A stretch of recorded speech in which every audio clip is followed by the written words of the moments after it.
Bapak tahu One Piece nggak Pak? One Piece, One Piece. kartun apa ya, anime. Anime ya, anime. Ya, tapi saya nggak terlalu mengikuti. Pak Prabowo tahu One Piece. Ditanya anime One Piece, Prabowo mengaku tahu tapi tak mengikuti alur ceritanya.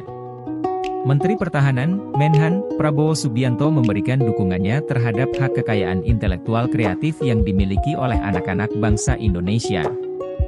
Prabowo Subianto mengungkapkan pandangannya ini dalam sebuah percakapan dengan Bayu Eko Muktito, yang lebih dikenal dengan nama panggung, Bayu Skak, dalam unggahan Instagram Reels-nya di akun Muktito.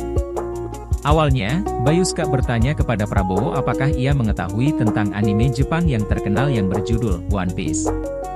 Prabowo mengakui bahwa ia tidak terlalu mengikuti anime tersebut. Bayu Skak kemudian menjelaskan bahwa One Piece adalah sebuah karya kreatif yang spektakuler yang berasal dari negara Jepang. Prabowo pun mengajukan pertanyaan apakah ada anak-anak Indonesia yang memiliki kemampuan untuk menciptakan karya serupa. Pertemuan antara keduanya tidak hanya membahas dunia kreatif, tetapi juga membahas film favorit mereka. Mereka berbicara tentang film perang favorit Prabowo yang berjudul Band of Brothers. Bayu Skak menyampaikan bahwa mereka berdua memiliki kesukaan yang sama untuk menonton film yang berfokus pada strategi pertempuran. Prabowo mengungkapkan bahwa ia telah menonton Band of Brothers sebanyak 3, 4, atau bahkan 5 kali. Ia menjelaskan bahwa film tersebut mengingatkannya pada pengalaman masa muda ketika ia pernah menjadi komandan kompi. Prabowo juga berbagi penggalan dialog favoritnya dari film Band of Brothers dengan Bayu Skak dalam percakapan mereka. Dalam repost unggahan tersebut, netizen memberikan komentar yang positif terkait dengan percakapan terbuka Bayu Skak dengan Prabowo. Mereka menganggap bahwa Bayu Skak berani dalam berbicara, sementara Prabowo dinilai sebagai sosok yang terbuka dan pendengar yang baik. Saya tuh ingin memberitahu Bapak bahwa Jepang itu punya strategi budaya yang sangatlah fantastis.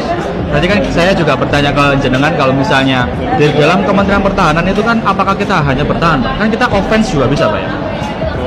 Kita offense dalam rangka Pengamanan negara. Dalam unggahan yang direpost kembali oleh akun @re, netizen ternyata berkomentar bahwa Bayu Skak amat berani ngobrol terbuka seperti itu dengan Pak Prabowo.